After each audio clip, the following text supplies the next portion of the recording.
Les éditions Andara présentent Le monde totalement à l'envers de Fanny. Écrit par Richard Petit. Et lu par Élisabeth Gauthier-Pelletier.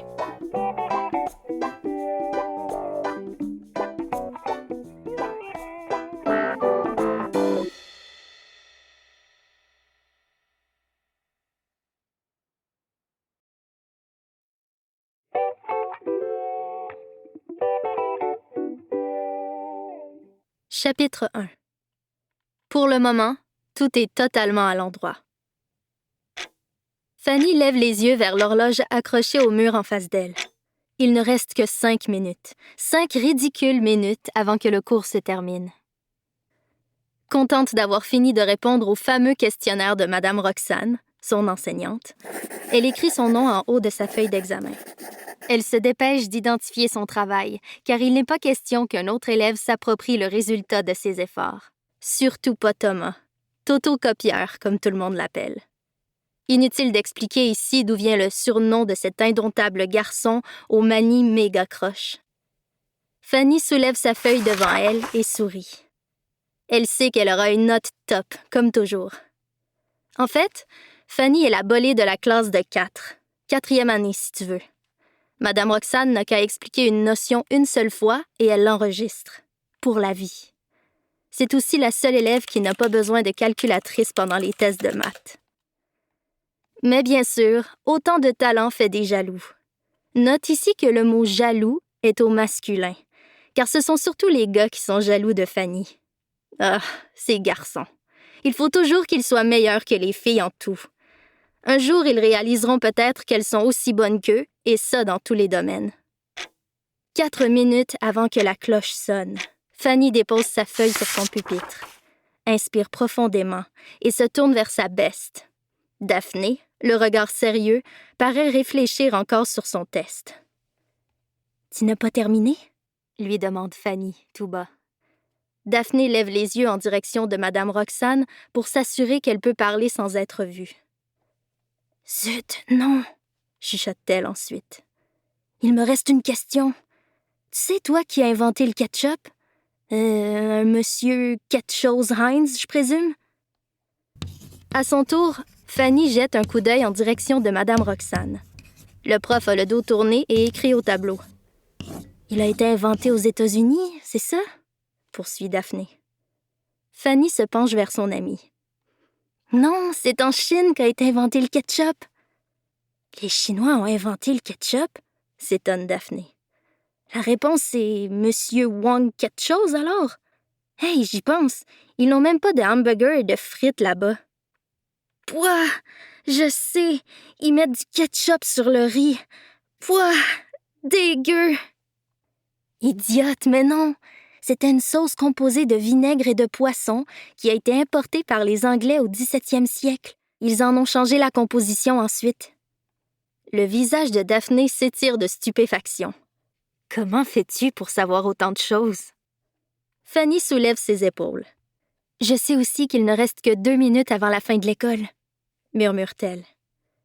Elle lance un sourire moqueur à son amie et poursuit. Pour rire de moi, mon père dit que je sais 1 million de trucs utiles et pas utiles. L'étui à crayon de Fanny se met tout à coup à bouger tout seul sur son pupitre. Est-il hanté par une gomme à effacer fantôme? Mais non, c'est juste son iPod qui vibre pour annoncer un texto. Mais qui la texte? Madame Roxane étant toujours occupée au tableau, Fanny fait glisser discrètement le petit appareil hors de la pochette. Zzz. C'est un texto de Xavier, constate-t-elle. Ou plutôt une niaiserie, se corrige-t-elle mentalement. Xavier. Vous trichez encore, les girls? Je vous vois. Je comprends maintenant pourquoi vous avez toujours de bonnes notes en classe. Fanny se tourne vers l'arrière de la classe où se trouve le pupitre de Xavier.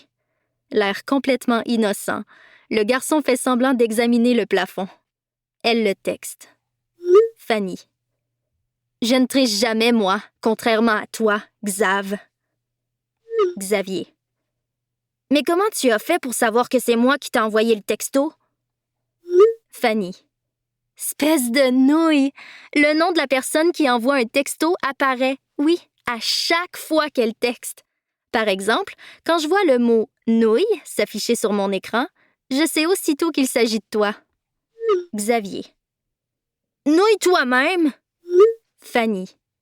Si tu vérifies dans le grand dictionnaire, tu verras que nouille et Xavier sont des synonymes. Il y a même une photo de toi avec ton index dans l'une de tes narines.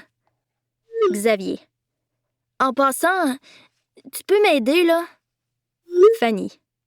Le où? Xavier. Il ne me reste qu'une seule réponse à trouver. Fanny pousse un long soupir de découragement. Fanny. Bon, d'accord. C'est quoi la question? Xavier. Le prénom d'Einstein, c'est quoi déjà? Fanny. Mais t'es pas possible! Madame Roxane en a parlé 1 millième de seconde avant le test. Xavier. Je croquais un bonbon à ce moment-là, puis j'ai rien entendu. Alors, c'est Frank ou Albert déjà? Fanny. MDR. Mais voyons, t'es pas une nouille, Xav, t'es un bol de nouilles. Ce n'est pas Frank parce que ça ferait Frank Einstein, comme le docteur Frankenstein qui créa ce monstre tout vert à partir de bouts de cadavres piqués au cimetière. Xavier. Alors c'est Albert? Fanny. Quelle grande capacité de déduction tu as, toi. Eh oui, si ce n'est pas Frank, alors c'est Albert. Albert Einstein. Je ne sais vraiment pas comment tu as fait pour te rendre jusqu'en 4e. Combien de fois as-tu redoublé ta maternelle déjà? 4 ou 5? Xavier. Pfff. Toum digilou baboum. Ça, c'est la cloche. Tous les élèves se lèvent simultanément de leur pupitre et se ruent vers l'avant de la classe. Madame Roxane se retourne, face à la cohue bourdonnante, pour donner ses dernières directives. Avant de partir, chacun de vous doit déposer son test terminé sur mon bureau, clame-t-elle. Sa voix puissante résonne au-dessus du brouhaha de joie. Et demain matin, poursuit-elle, n'oubliez pas d'apporter votre carton de présentation sur la période de l'histoire de la Terre que vous avez choisi. Je ne vous donne pas de devoirs ni de leçons pour vous laisser la chance de terminer le bricolage de ce montage ce soir. Vos œuvres seront exposées dans le gymnase avec celles des autres élèves. Apprenez bien par cœur le texte que vous aurez à réciter. Je ne veux pas que vous lisiez sur une feuille. Compris? Je veux que vous m'épatiez. Le cortège agité de jeunes défile rapidement devant son pupitre. Chaque élève, pressé, remet sa feuille sur la pile pêle-mêle. À demain, les amis. Bye bye, Mme Roxane, lancent plusieurs, en franchissant le seuil de la porte. Ouf!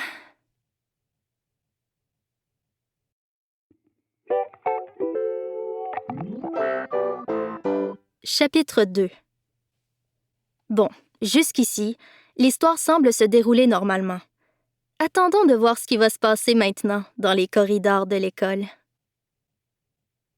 C'est chaque fois la même chose. Lorsque les cours finissent, les élèves quittent tellement rapido leur classe qu'on dirait qu'il y a le feu dans l'école. En fait, ils sortent plus vite que lors des exercices d'évacuation. Par curiosité, M. Doiron, le directeur, a même déjà fait le calcul pour comparer.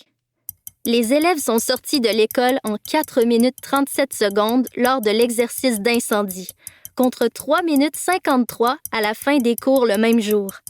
Conclusion, s'il y avait un vrai feu dans l'école, il vaudrait mieux faire sonner la cloche qui annonce la fin des classes que l'alarme d'incendie. Dans le corridor, Fanny et Daphné sont poussées vers la sortie par le tourbillon d'élèves. Tout à coup, elles aperçoivent Teddy accroupi entre 2 colonnes. Immobile, il se pince le nez. Les 2 amis essaient de se dégager de la cohue pour aller le rejoindre. C'est réussi. « Qu'est-ce que tu fous là, l'échantillon? » l'interroge Fanny, en s'accroupissant à côté de lui. Daphné l'imite, aussi intriguée qu'elle par l'attitude du jeune garçon. Dès qu'on voit Teddy, on devine facilement pourquoi toute l'école le surnomme l'échantillon. Eh oui, c'est un garçon de petite taille. En fait, il est si petit qu'on dirait Un échantillon de personnes normales. Il fait penser à ces petites quantités d'un nouveau produit qu'on distribue gratuitement pour le faire connaître. Tandis que les élèves passent près d'eux avec leur sac à dos bourré de livres et de cahiers, comme s'ils étaient emportés par un rapide cours d'eau, Fanny attend toujours la réponse à sa question. « Je me pince le nez, qu'est-ce que tu penses? » lance finalement Teddy, avec une voix rappelant celle de Daffy Duck, célèbre canard des Looney Tunes. Mais à peine a-t-il terminé sa phrase que Fanny obtient une explication. Une explication malodorante. Yark! Elle se pince le nez à son tour et pointe le seau à roulotte du concierge de l'école. « Je n'ai jamais senti pareille puanteur! » se plaint Daphné en mettant ses 2 mains devant son visage. C'est à croire que M. Scott T. Ouellet n'a pas changé l'eau de son seau depuis des mois. Ça sent la chenoute! Nous espérons que vous avez apprécié cet aperçu. Pour continuer à écouter ce livre audio sur Google Play Livres, utilisez le lien dans la description de la vidéo.